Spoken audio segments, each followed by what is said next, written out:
This video was originally supposed to be entitled, "Let's Have Chocolate for Breakfast." And then I got on the scale after Thanksgiving and, well, here we are. This time of year, you don't want to be thinking about every single morsel of food that you put in your mouth, or portion sizes, or should I eat that pie or not, or God forbid, calorie counting? No. This is the time to enjoy friends and family and the socializing that occurs around food. Today I have 3 tips for you that can keep you from packing on the pounds while you're enjoying your time spent with loved ones. Hi everybody, welcome to Free Range Diva. So today I'm going to start with a little story. Between last Thursday was Thanksgiving. I hope you all had a really good one. I did. But between then and Monday of this week, so 5 days, I managed to gain 2 pounds. Now this may not sound like a lot, but for me, over a course of 5 days, that's a lot. So I am happy to report that it is now the following Thursday, so since Monday, Tuesday, Wednesday, 4 days, I have lost 1.5 pounds. So I'm almost back to where I started before the holidays kicked in. And that's what I want to do to talk to you about today. Just a few tips, nothing major, just some little adjustments you can make that can keep you from gaining weight during the holidays. Let's discuss. And by the way, I made the best macaroni and cheese that I have ever made in my life, in my 40 years of making macaroni and cheese. The secret turned out to be the pan that I used. Who knew? But anyway, let's get back to the topic. So we don't want to look back over the holidays with regrets because we derailed all of the progress in terms of weight loss that we made during the year before. And we certainly don't want to feel that guilt when we get on the scale in January. So here are the 3 tips. They are: don't eat when you're starving, eat your protein first, and graze, don't gobble. So, right, that's it, 3 tips. So the idea behind tip number 1, the first one, don't eat when you're starving, is very personal to me because when I get really hungry, there is nothing else in the world that matters except me feeding now. People that know me know, oh, don't, when she gets hungry, just get out of her way.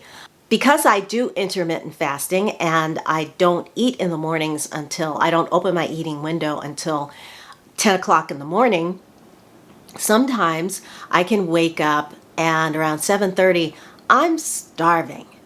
And when you're really hungry like that, your body is craving its preferred fuel source, which is glucose, and you know what that means. You go for the sweet stuff, for the cereals or the bread, pastas, fruit, anything that's going to get your body that surge of glucose that it's craving. And during the holidays, sometimes we don't eat a lot during the day, anticipating that we're just going to chow down and get all of our calories in for that final big meal. Yes, I have done this. And here's the problem. You overeat. Every single time it's like you're so ravenous. I know I do. I'm just chowing and chowing and chowing and chowing and chowing. And by the end of the meal, you're bleh. You know that feeling. So instead of doing that, eat a reasonable amount during the course of the day. And then if you get really hungry before it's time for that meal, drink a glass of water. About 8 ounces, 10's even better, preferably room temperature. I learned this little trick because during intermittent fasting, like I said, I don't eat until 10. Sometimes I wake up in the morning and I'm starving, and so I'll drink a big glass of water, and it works. The starving feeling goes away, and I'm perfectly fine if I start to feel hungry at all and it's not 10 o'clock yet. I'll just drink a little more water. But getting that water in, I'm not sure why this works because it doesn't work with tea. I tried it with bone broth. It doesn't work with that either. But it does something to simply calm that starvation feeling down. And then when you combine that, so it doesn't, just drink before you start eating, basically.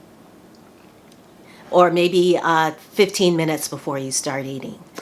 When you combine that with tip number 2, it's really gonna get you going, get you there. And number 2, have your protein first. Protein doesn't spike insulin as much as, say, carbs. I mean, anytime you eat, your insulin's going to spike. Ideally, what you want is it spikes and it just kind of tapers off.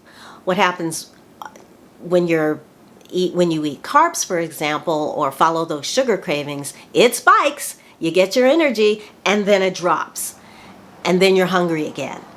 And so if you eat your protein first, then follow it up with your veggies and your carbs. By the time you get to the dressing and the mac and cheese and the pie, you're not as hungry. And so you'll likely eat less. Protein is more satisfying, it's a more stable energy source, and the body loves it. It doesn't always crave it, but it does love it. And when you combine this tip with number 3, you're done. You're golden. And number 3 is eat slowly. Think of grazing, not gobbling. Slow down and eat in a relaxed, leisurely manner. Think of dining rather than feeding or feasting. Enjoy the ambiance, the whole experience. The candlelight, the beautiful linens, the place setting. Make it special and enjoy what makes it special.